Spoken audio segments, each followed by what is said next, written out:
Thank you, everyone, for this invitation. My name is David Mohaisen, and I'm an associate professor of computer science. I'm also a core member in the cybersecurity and privacy cluster, and I have an affiliation with the ECE department. So a little bit of background about myself. I obtained my Ph.D. from Minnesota in 2012, then spent 3 years in the research industry at VeriSign Labs before joining SUNY Buffalo in 2015 as an assistant professor. Then I joined UCF in 2017 as an associate professor.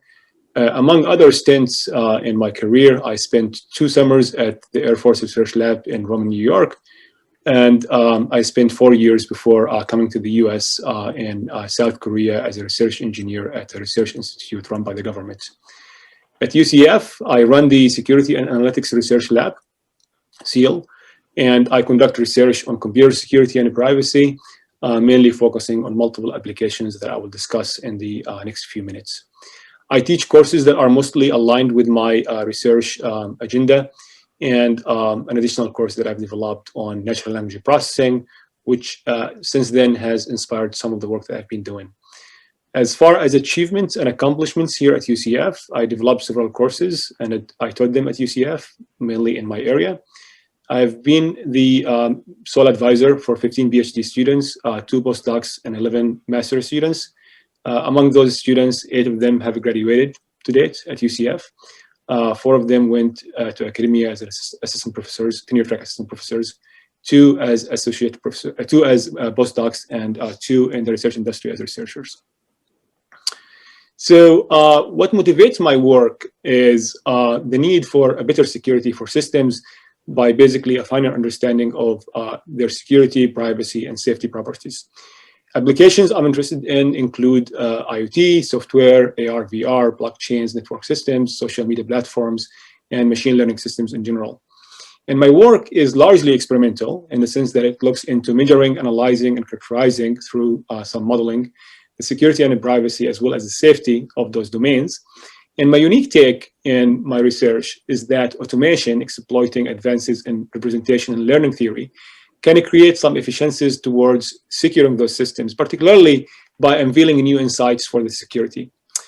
In the next few minutes, I'm going to go over at a high level some of the examples of the work that we have been doing here at UCF, mostly my students, collaborators, and I. So in the first project, the goal is to analyze and understand IoT malware using program analysis and learning techniques. What we are hoping to achieve in this line of work is to uncover properties of IoT malware, create sound intelligence from programs for attribution, and build systems for detecting IoT malware. Our approach for the program analysis, which is a key element in conducting this research line, is a static analysis, which means that we look into the actual contents of the programs. And our unique take is combining multiple artifacts rather than focusing on a single artifact for detection. And through manual analysis by domain experts, those are mostly my students who have become domain experts in the field, those artifacts have been shown to be representative of malicious software behavior, particularly life cycles. And so among those artifacts, we consider shellcodes, which are tools for execution, strings, which are queues for the execution, graphs, which capture the execution sequence, chains, which capture the dependencies between endpoints used in the execution, and functions, which are names that are used by programmers to express semantics of the execution. For learning, we engineer and use multiple deep and non-deep learning algorithms, and those algorithms are shown to be effective in the malware classification and detections alike. And as we can see here, we can achieve an accuracy exceeding 99% in both applications over those features that we have engineered from those artifacts. This line of work was initially funded by the Air Force Research Lab through a CD grant when I was at Buffalo. And then since I came to UCF, it has been generously funded by Cyber Florida through 2 grants in collaboration with the University of Florida. And my main source of funding has been the National Research Foundation through the Global Research Lab, which is in collaboration with a university in South Korea. A proposal exploring the defense landscape in this line is under submission to NSF. And a work that is capturing some extensions into the hardware space is in collaboration with Dr. Amro Awad from NC State. So In the second project that I'm going to talk about today, we look into modeling distributed denial of service attacks on enterprise and web services for defenses. And the reason why we are really concerned with this problem, why we care about this problem, is that DDoS attacks have been central in many years and they are unsolved problem. The goal here is to basically predict attacks attributes before they happen, and those attributes include adversaries behind the attacks, attack severity, source, such as network, location, organization, among others. The key take is that a good representation in the form of an initial multi-scale attributes from annotated data covering those attributes that we are interested in, that is then fed into some learning system, would result into a high quality eventual representation, which we verify experimentally. Then this representation would be decoded into some predictions to one among multiple possible labels for the adversary, organization, country, network, magnitude, among others of those attributes for the DDoS attack. We get some outstanding results. For example, based on my experience working in industry, state-of-the-art industry error rates are in the neighborhood of 20%, and we were able to reduce that to less than 1% for known and unknown attributes. Sponsors of this work have been VeriSign, which is my previous employer, with their generous contribution of data, NSF through a grant in collaboration with Guevara Nuber from Northeastern University, and then previously mentioned NRF program, which funds multiple of my projects. The third line that I'm going to talk about is basically authorship, attribution, identification from source code using deep learning. And the reason why we care about this problem is actually a couple of reasons. So first, from privacy standpoint, one would be able to de-anonymize open source software contributions where a contributor would want to be actually anonymous. And this is a problem. From a security standpoint, one can attribute malicious code authors, which is a good beneficiary kind of action. Our key insight here is motivated by the same success that we have had for representation in DDoS attacks and what we can use for attribution, is that some initial coarse-grained features of segmented codes for multiple authors or non-segmented codes for single author can be converted into very high-quality code representations. And those representations can be converted into a label class of an author through some identification and decoding utilizing some learning algorithms. They could be deep or shallow learning algorithms. And the idea was implemented using the Google Code Jam dataset, resulting in upwards 90% of accuracy for a reasonable number of code segments used for training. We also explore mechanisms for defenses, given the risky part of it against the privacy. This work was sponsored by the aforementioned NRF program and is in collaboration with Inha University and my PhD student, who since has graduated and joined Loyola University in Chicago. And we hope to turn some of this work into some additional NSF proposal this year. The final project I want to talk about before I go to my future plans is rather focused on safety, not security. And so this work is on detecting and measuring toxic users' reactions in online contents.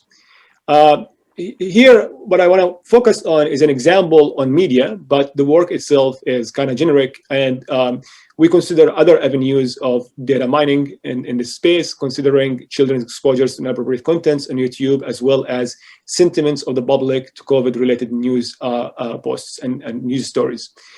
The work is integration heavy, so the important aspect is the insight, not the tool that we develop or build, because in a way, this is kind of a widely used kind of pipeline in the natural language processing community. The work was motivated by a highly charged and heated debates that we have witnessed over the last 4 or 5 years here in the US, and we wanted to be able to do a few things. We want to be able to detect toxic users' comments, understand their types, regional and temporal tendencies of people and their reactions to the news, and eventually what we want to do is to measure moderation and bias towards safety, public safety. And what we did is that we built this pipeline for the task that looks into representation, classification, and model evaluation. We instrumented our initial model or initial pipeline actually with a model that is pre-trained for those labels with data that was published by Google. And what we found is that despite the moderation implemented by the likes of Google, we are able to detect a large number of inappropriate contents on those platforms, particularly YouTube, with a large number of interactions, including views, likes, and dislikes. With no exception, we found that users tend to like those inappropriate contents more than they dislike them, which is quite concerning and requires further exploration. The work was supported by NRF, NVIDIA through hardware donation, and the leading student is supported by the Saudi Arabian scholarship by SACIM. Let me just move very quickly to what I'm right now doing and I plan to continue doing for the next 3 years. So in line with the first project, I'm still interested in pursuing a few directions, particularly 2 directions. The first direction would be behavior modeling of software using dynamic tools and robustness examination of learning techniques. Both works actually are homegrown, and so I have no collaborator on those. And I very much would welcome some people who would bring insights into new applications, dynamic program analysis tools, learning, and usability.